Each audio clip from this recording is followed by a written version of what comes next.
Faux. Ces dernières années, on constate une augmentation du taux de consommation de la cocaïne sur l'île et on constate aussi une augmentation du taux de saisie par les douanes de cocaïne. Faux.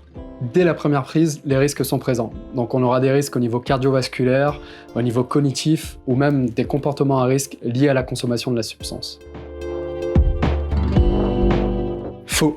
Il y a une dépendance avec la cocaïne. En prenant de la cocaïne, il va y avoir une interaction au niveau des neurotransmetteurs qui vont procurer une sensation de bien-être, une stimulation au niveau du corps. Une fois ces effets dissipés, elle va laisser place à ce qu'on appelle les symptômes de la redescente. Irritabilité, fatigue, troubles de l'humeur et même une nouvelle envie de consommer. Pour éviter ces symptômes-là, on va vouloir reprendre de la cocaïne.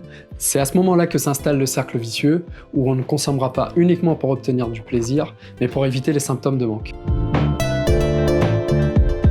Faux. La cocaïne donne l'illusion de mieux supporter les effets de l'alcool.